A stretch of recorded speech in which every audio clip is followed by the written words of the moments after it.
Hi to all students, this is Shubham Mishra, your reasoning educator. आज के session में मैं आपसे बात करने वाली हूँ क्लैट एग्जामिनेशन के मोस्ट इंपॉर्टेंट एस्पेक्ट के बारे में, जो कि है आपका OMR शीट। क्योंकि जो आपकी क्लैट की एग्जामिनेशन होती है बच्चों, वो होती है ऑफलाइन। अब आपको पता है कि जब आप ऑफलाइन एग्जाम देते हैं तो आपको OMR शीट फिल करनी होती है, ना कि ऑनलाइन जाके टिक टुक टुक टुक करना होता है। ठीक है, वहाँ पे कोई एरो नहीं होता है और कोई टिक टुक नहीं करना होता है। सीधा सीधा एक आपको शीट मिलती है, उस शीट को आपको फिल करना होता है, जिसकी बहुत सारी डिटेल्स होती हैं। और कई बार ऐसा होता है कि बच्चों की इतनी छोटी सी गलती की वजह से पूरा पेपर ही रिजेक्ट हो जाता है। ठीक है, कि मार्क करना है कुछ और, कर दिया कुछ और। अब आपने एक बार अगर मार्क कर दिया तो उसमें कोई एरो तो है नहीं कि एक बार आपने मार्क कर दिया दोबारा से एरो ले जाकर इसको आप हटा देंगे, अनमार्क कर देंगे। अनमार्क करने जैसी कोई चीज़ नहीं होती। अगर आपने एक बार आंसर ए को मार्क कर दिया, गोला बना दिया, तो वही आंसर कंसीडर होता है। सो ऐसी बहुत सारी गलतियाँ होती हैं जो बच्चे करते हैं, तो वो मैं आपको आज बताऊँगी कि वो गलती आपको नहीं करनी है, क्योंकि ये आपका एग्ज़ाम आपकी मेहनत से आप देने वाले हैं। और इस मेहनत में थोड़ी सी भी अगर गलती हो गई तो शायद बहुत सारी साल की मेहनत, महीने की मेहनत, सब कुछ बर्बाद हो जाएगा। देखो यार, पहली चीज़ तो OMR शीट जो होता है वो पेन एंड पेपर मोड की चीज़ होती है। ठीक है, आपको शीट मिलती है, हर एक 120 क्वेश्चन होगा। 120 क्वेश्चन के आपके 4 ऑप्शन के आंसर होंगे। ठीक है, you will be given OMR sheet 1, question booklet एक मिलेगा आपको, OMR शीट अलग मिलेगी। एक पेज सिर्फ OMR का मिलता है, 1 से लेकर के 120 का प्रॉपर उसमें दिया रहता है। ठीक है, ब्लैक और ब्लू पेन से आपको बॉल पेन लेके जाना होता है। ये स्ट्रिक्ट रूल है, कोई पेंसिल या स्केच पेन कुछ भी नहीं लेके जाना है। ठीक है, अब आपके लिए सबसे इंपॉर्टेंट चीज़ होती है, बहुत सारे बच्चे तो आंसर मार्क कर देते हैं, लेकिन अपना ये सब बोलते हैं बाद में लिखेंगे, आराम से बैठे रहते हैं कि अरे बाद में लिख लेंगे, कोई बात नहीं कोई बात नहीं। जल्दी जल्दी के चक्कर में सारा तो आंसर शीट फिल कर दिया आपने, लेकिन आपने रोल नंबर नहीं डाला, नाम नहीं डाला, या सेंटर कोड, सिग्नेचर, इसमें से अगर कुछ भी आपका मिस हुआ पेपर कैंसिल है, आप कुछ नहीं कर सकते हो। तो मेक श्योर कि आप सबसे पहले अपनी ये जो पर्सनल डिटेल्स हैं उसको फिल कर लें, चाहे आपका एग्जाम में 1-2 मिनट लेट हो जाए तो क्या हुआ। एंड 1 से लेकर के 120 क्वेश्चन आते हैं आपके सामने।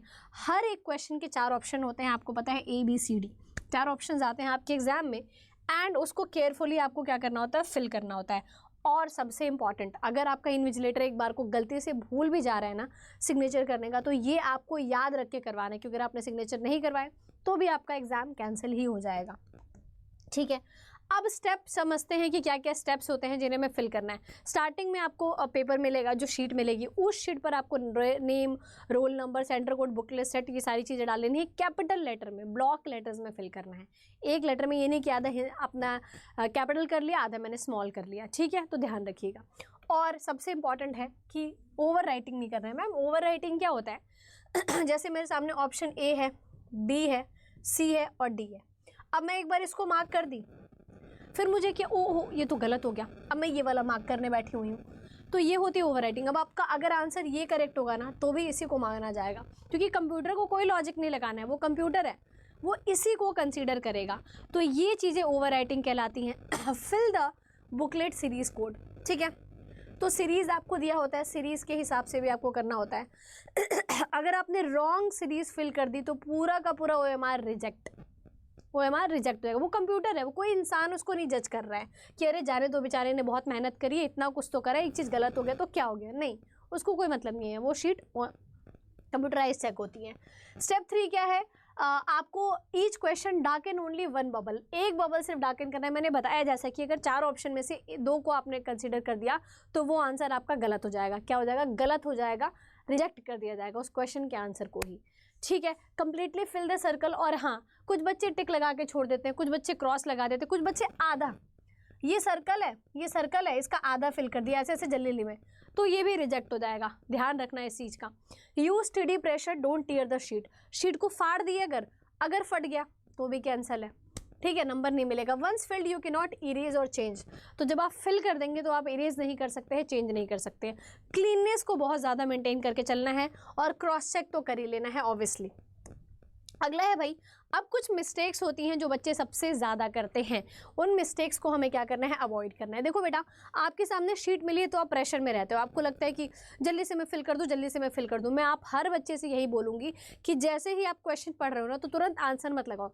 मान लो 15 क्वेश्चन, 20 क्वेश्चन का सेट बना लो, कि मान लीजिए 1 से लेकर के 15 तक के क्वेश्चन के आप आंसर्स को ना, जो आपको पेपर मिलेगा ना, उसी पे मार्क कर लो। क्वेश्चन एक का आंसर अगर बी है तो बी लगा लो, सी है तो सी लगा लो, पहले अपने बुकलेट पे लगाओ फिर OMR पे लगाओ, क्योंकि तब तक आप मेक श्योर हो जाएंगे। 15 सेट लगा लो और एक साथ सब में फिल कर दो, क्योंकि क्या होता है ना, एक क्वेश्चन मैंने पढ़ा, मुझे आंसर पता लगा, मैं उसको फिल करके आई, फिर दूसरा पढ़ रही हूँ, टाइम लगा रही हूँ, तो ये टाइम वेस्टेज भी होता है, पैनिक मोड भी क्रिएट होता है। बेटर है कि अपने बुकलेट पे ही आंसर मार्क कर लो, क्योंकि बुकलेट पे तो आप कुछ भी कर सकते हो, ABCD जो लगाना लगाओ।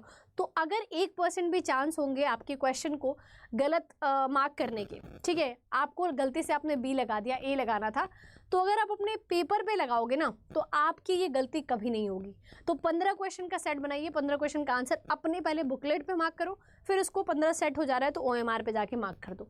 और हमेशा क्रॉस चेक करके ही मार्क करना है बेटा, गलती से भी अगर आपने लगा दिया 2 ऑप्शन में आंसर, आपका आंसर रिजेक्ट हो जाएगा, आंसर ही रिजेक्ट हो जाएगा, माना ही नहीं जाएगा उसको आंसर, क्योंकि वो कंप्यूटर है, वो देख रहा है 2 आंसर लगाया है, उसको थोड़ी पता है कि पहले कौन सा लगाया था बाद में कौन सा, वो रिजेक्ट कर देगा।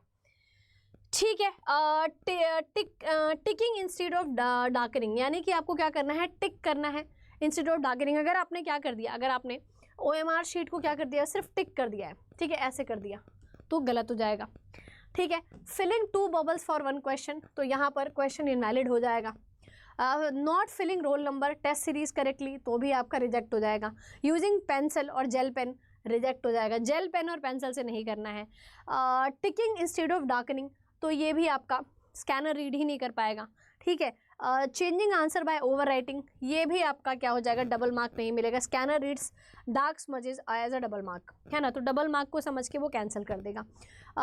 Margin answer, shifting 1 bubble down running entire sequence, अगर आपने एक बबल, आप समझ रहे हो, एक बबल आपने ऊपर नीचे लगा दिया, पूरा सीक्वेंस ही बर्बाद हो जाएगा। देखो कैसे, क्योंकि मान लो मैंने गलती से क्वेश्चन नंबर 1 को ध्यान ही नहीं दिया और मैंने क्वेश्चन नंबर 2 से फिल करना शुरू कर दिया, अब ये इतनी बड़ी गलती हो जाएगी बेटा, आप सोच भी नहीं सकते हो, पूरा शीट ही बर्बाद है। और दूसरी शीट नहीं मिलती है, ये मत सोचना कि आपको दूसरी शीट मिल जाएगी, कुछ भी नहीं हो सकता है, पेपर कैंसिल हो जाएगा, तो ये आपको नहीं करना है।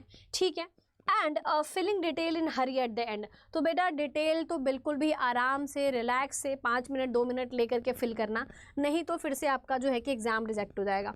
अब आपको करना क्या है, अगर आप मेरे से बोलोगे कि मैम करा क्या जाए, तो मैं बोलूँगी बेटा पेपर में अगर आपको डायरेक्टली OMR शीट मिलेगा ना, तो आप क्या, मैं क्या, कोई भी पैनिक करेगा, किसी को भी समझ नहीं आएगा। बेटर कि आप 15-20 वो लेकर के आओ, OMR शीट लेके आओ, भले ही आप ऑनलाइन मॉक टेस्ट दे रहे हो, आप सारे क्वेश्चन को मॉक टेस्ट खोलिए, मॉक टेस्ट सॉल्व करिए और उसमें आंसर लगाइए अपना। 15-20 OMR शीट पे जब आप ये काम कर लोगे ना, तो आपका हाथ बैठ जाएगा, आपका दिमाग सेट हो जाएगा और आपको प्रैक्टिस हो जाएगी। अब आप कंफर्टेबल हो, कंफर्टेबल करना खुद को बहुत ज़्यादा ज़रूरी है, तो आप ये काम करेंगे तो आपके लिए सारी चीज़ें स्मूदन आउट हो जाएंगी। और बहुत सारे बच्चे तो ऑफलाइन पेपर दे रहे होंगे, तो वो OMR शीट का भी यूज़ कर रहे होंगे। आप में से जो नहीं कर रहा है वो डेफिनेटली कर लेना, क्योंकि ये भी आपके एग्ज़ाम की एक प्रिपरेशन स्ट्रेटेजी है, आपके प्रिपरेशन की जर्नी ही है। I hope so I am clear with these things. So अगर आप में से किसी बच्चे को भी कोई प्रॉब्लम है तो please comment down your doubts, I will definitely try to make video on it. Thank you very much, bye bye and happy Diwali सभी को।